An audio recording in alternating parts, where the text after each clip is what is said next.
Melidia, Didi Karyadi, kawan kalian, Rivaldo Tio, DJ Prasetya, MF Kasor, Suwita Winata, Bonak Bae, Agik BTZ, Cici Hatage, dan seluruh Urbaners di seluruh dunia. Halo Urbaners, dimanapun kalian berada, bagaimana kabarnya? Kembali lagi bersama saya Eno1 alias bukan siapa-siapa. Sebuah film yang diperankan oleh Tom Hanks berjudul Castaway tahun 2000, di mana film ini merupakan film survival terbaik karena sang aktor Tom Hanks sendiri sampai melakukan treatment berat untuk menurunkan bobot tubuhnya hanya agar terlihat maksimal dalam memerankan film ini. Penasaran? Sebelum ke ceritanya, marilah kita berdoa terlebih dahulu dan mulai.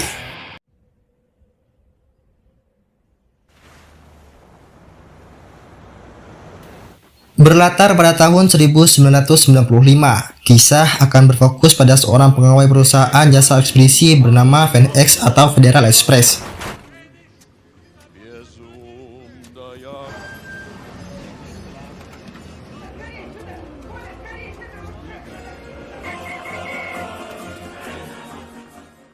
Dia adalah Chuck Nolan, seorang teknisi sistem yang bertugas untuk memecahkan masalah produktivitas seperti pakaian yang tertukar, kurir yang tidak ramah, dan lain sebagainya.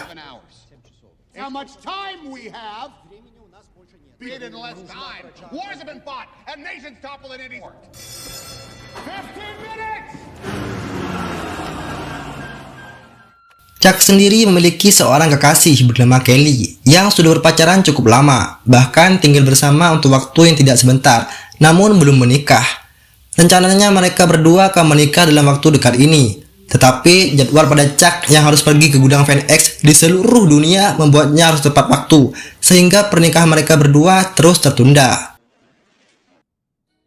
Tepat saat makan malam, di malam Natal, Chuck pun mendapat tugas jika dirinya harus segera pergi ke Malaysia malam ini juga.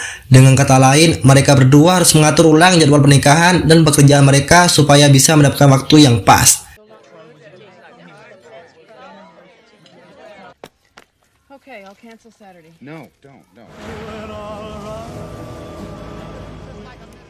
Sesaat sebelum naik pesawat, Kelly memberikan hadiah Natal yaitu jam saku yang disitu terdapat foto Kelly juga, agar supaya Chuck selalu mengingatnya dan segera mempersuntingnya agar hubungan mereka bisa sah sakinah mawaddah dan warohmah. Look at my journal.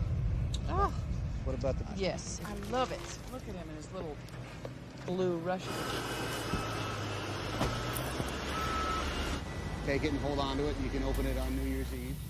Penerbangan Chuck menuju kampung halaman Upin Ipin pun berjalan lancar, sampai para pilot mengalami putus komunikasi dengan pusat kendali akibat cuaca yang buruk yang sedang terjadi, sehingga pesawat harus mengubah jalur terbang memutari badai tersebut.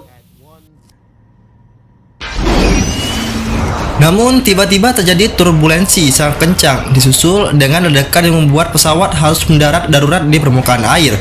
Chuck disuruh untuk memegang erat-erat sebuah pelampung yang ketika situasi semakin kritis, tiba-tiba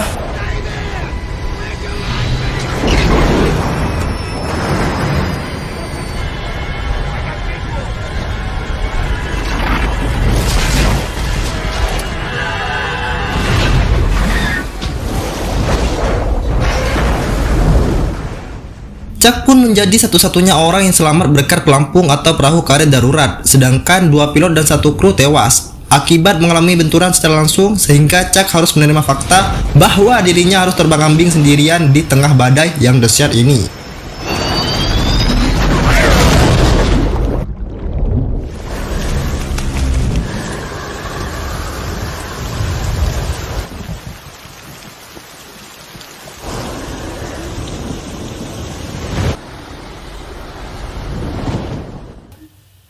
Keajaiban terjadi ketika Chuck terdampar di sebuah pulau terpencil, di mana dia mencoba untuk meminta pertolongan dengan membuat tanda help, berharap tim evakuasi datang dan menolong dirinya.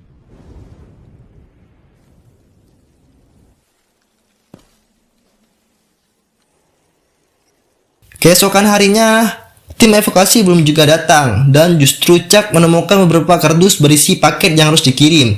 Sebagai karyawan yang baik dan menjunjung tinggi visi dan misi pengiriman paket, Chuck pun merapikan paket-paket tersebut karena besar kemungkinan tim evakuasi datang dan paket tersebut masih harus dikirim ke penerimanya. Satu hari tidak minum tentu saja membuat Chuck sangat kehausan, sehingga ketika menemukan beberapa butir kelapa muda yang tergeletak, tentunya Chuck harus mengupas salah satunya. Tetapi karena tidak memiliki skill atau tidak pernah sekalipun nonton tutorial solo camping di YouTube, Chuck pun menghabiskan waktu berjam-jam hanya untuk bisa minum satu butir kelapa tersebut.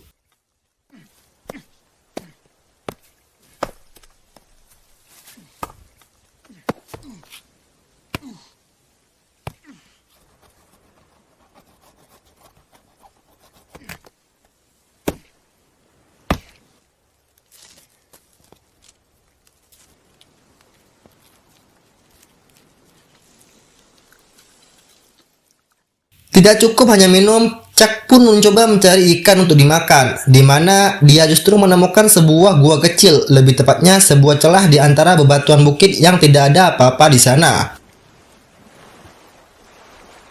Ketika Chuck sedang berada di atas bukit, dia melihat ada satu kru pesawat yang berhasil sampai ke daratan. Namun, saat dihampiri, kru tersebut sudah menjadi mayat, sehingga dengan penuh kekecewaan, Chuck pun menguburkannya dan harus menerima fakta bahwa dirinya akan terdampar sendirian di pulau ini untuk waktu yang tidak bisa ditentukan.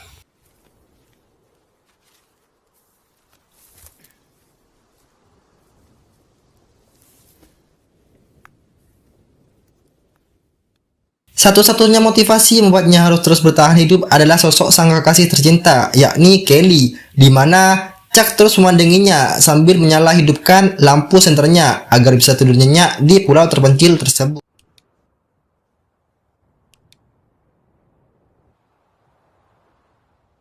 Beberapa hari berlalu, Chuck pun mulai bisa menyesuaikan dirinya dengan alam liar dan mulai menggunakan insting bertahan hidupnya dengan cara menangkap ikan menggunakan sebuah tongkat kayu, kemudian minum air dari bahan daun yang semua ini tentu saja tidak memenuhi gizi seorang Chuck, sehingga tetap saja dia merasa lapar dan kehausan setiap harinya.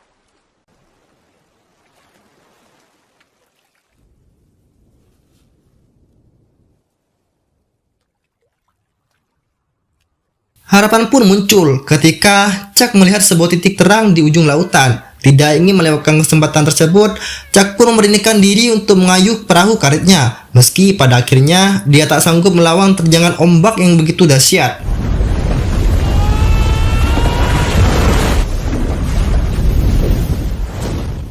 Hari itu cuaca sangat buruk, sehingga Chuck memutuskan untuk tidur di dalam gua kecil yang dia temukan, dan mungkin gua ini akan menjadi tempat tidurnya untuk beberapa waktu ke depan.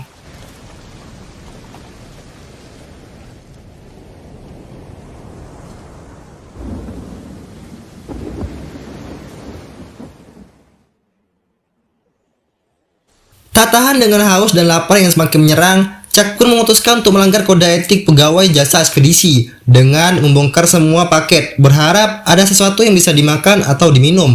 Namun kebanyakan dari paket tersebut berisi barang-barang seperti baju, bola voli, sepatu skating, dan benda-benda tidak berguna lainnya. Dengan kreativitasnya, Chuck berhasil membuka sebutir kelapa muda menggunakan besi pada sepatu skating tersebut. Ada satu paket yang tidak Chuck buka, yang di situ terdapat gambar sepasang sayap. Bagi Chuck, mungkin itu sangat berharga, dan mungkin saja paket itu sangat penting sekali, sehingga Chuck memilih untuk menyimpannya meski untuk waktu yang belum diketahui. Dengan barang-barang tersebut, kini Chuck setidaknya punya peralatan dasar bertahan hidup, seperti besi untuk memasak daun, meruncingkan sebuah tongkat kayu, dan menangkap ikan serta binatang laut lain menggunakan kain jaring dari sebuah gaun, yang tentu saja didapatkan dari paket tersebut. Masalahnya adalah Chuck tetap harus memasak semuanya supaya matang, dan tentu saja memerlukan api untuk melakukan proses tersebut. Dengan basic skill dadakan hasil pelajaran sekolah, yakni kayu kering jika digesekkan dengan material yang sama akan menghasilkan panas dan api, Chuck pun berulang kali mencoba membuat api sendiri, tetapi gagal dan justru sempat melukai tangannya hingga berdarah.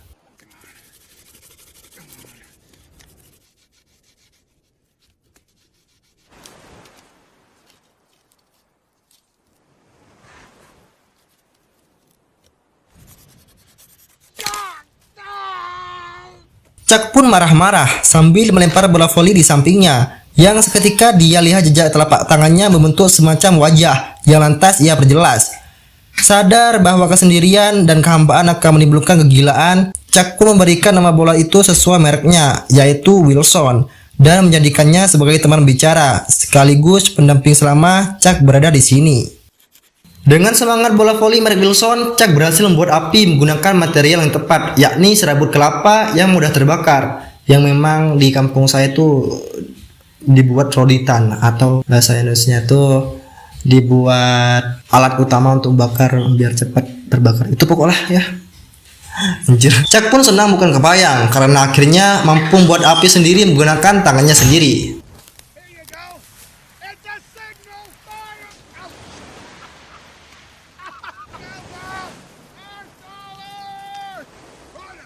Medium shower. Firefly, go, run.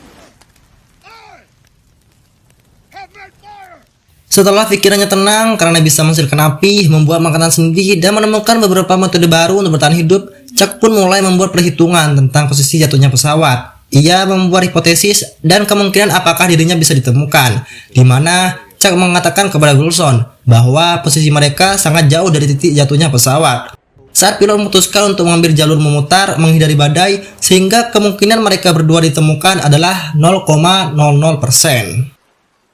Beberapa minggu berlalu, Chuck mulai merasakan sakit luar biasa pada gigi gerahamnya karena dia sadar jika selama ini dirinya terus menunda-nunda mengobati gigi berlubangnya pada seorang dokter gigi langganannya bernama James, sehingga daripada dibiarkan akan menyebabkan infeksi yang disebut dengan sepsis, atau lebih baik dicabut giginya secara mandiri dengan cara yang sangat menyakitkan tapi hanya sekali.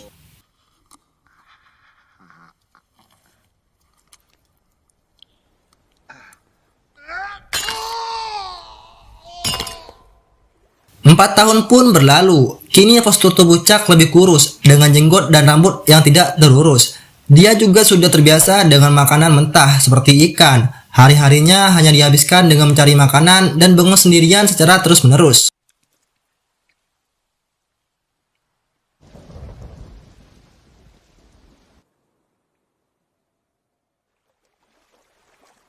Saat itulah Chuck menemukan sebuah pintu toilet pesawat dengan bahan yang terbuat dari material yang cukup ringan, hingga muncullah sebuah ide untuk membuat sebuah rakit atau perahu kecil dengan pintu toilet sebagai atapnya.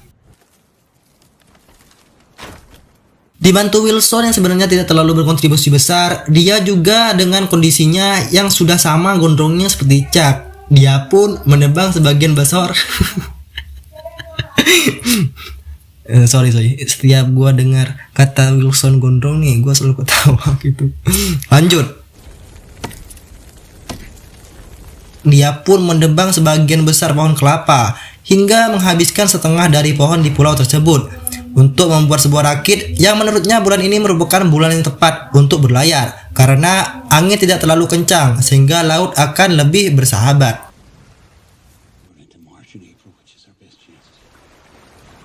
Di sela-sela proses pembuatan rakitnya, Chuck naik ke atas bukit.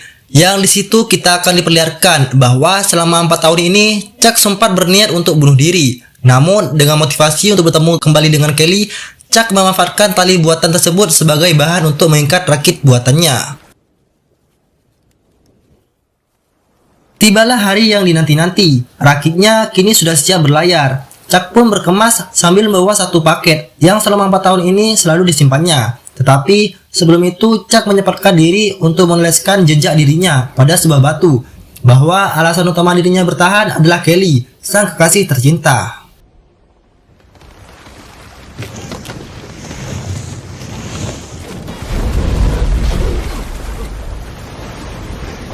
Satu persatu ombak pun berhasil dilewatinya, di mana saat Chuck sudah berhasil mencapai titik aman, ia pun memandangi pulau itu dengan penuh kesedihan. Yang hal tersebut sangatlah masuk akal, karena siapa yang tidak sedih ketika kita sudah tinggal cukup lama di sebuah tempat dan harus meninggalkan tempat itu untuk selamanya. Memang pada awalnya Chuck juga merasa asing dengan pulau ini, tetapi selama 4 tahun sendirian, wajar jika Chuck merasa pulau itu seperti rumahnya sendiri dan merasa sangat berat untuk pergi dari sana.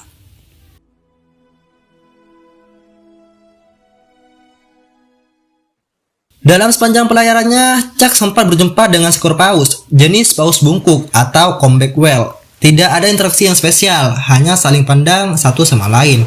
Yang momen tersebut adalah momen langka yang tidak akan pernah Chuck lupakan seumur hidupnya.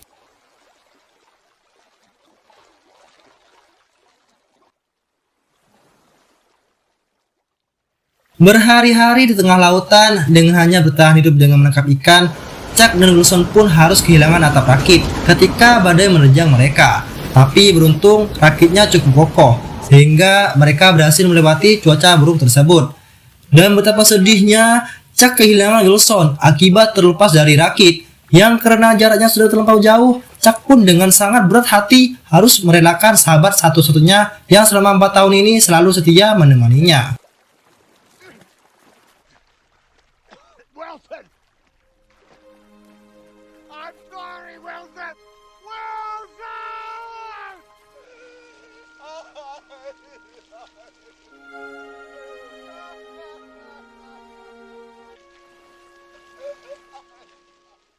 Beberapa hari berlalu ketika alat untuk menangkap ikan sudah tidak layak dan semangat hidup semakin menipis akibat kehilangan Wilson. Muncullah sebuah kapal besar yang membawa begitu banyak kontainer bertuliskan Gizico, sebuah perusahaan yang menjual dan menyewakan kontainer laut, di mana kabar tentang selamatnya Chuck pun membuat Kelly pingsan seketika pertama kali mendengarnya.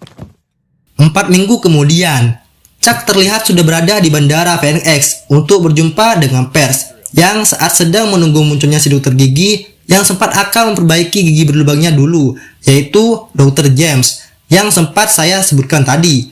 Dan Chuck akan sangat amat dibuat terkejut saat mendengar bahwa dokter ini adalah suaminya si Kelly. Kedatangannya ke sini adalah untuk memberi pengertian kepada Chuck bahwa selama 4 tahun Kelly mengalami masa-masa sulit. Yang inti dari kedatangannya adalah hanya untuk Chuck mengerti posisi Kelly saat ini dan diharapkan untuk tidak berusaha merubah apa yang sudah terjadi.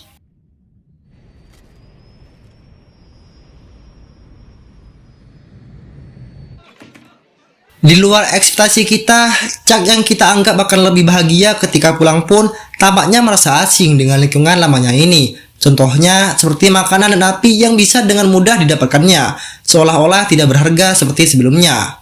Untuk tidur pun, kini Chuck lebih nyaman tidur di lantai daripada di atas kasur empuk. Bahkan dia masih melakukan kebiasaannya selama 4 tahun ini, yaitu memandangi foto Kelly sambil mengedip-kedipkan lampu senternya.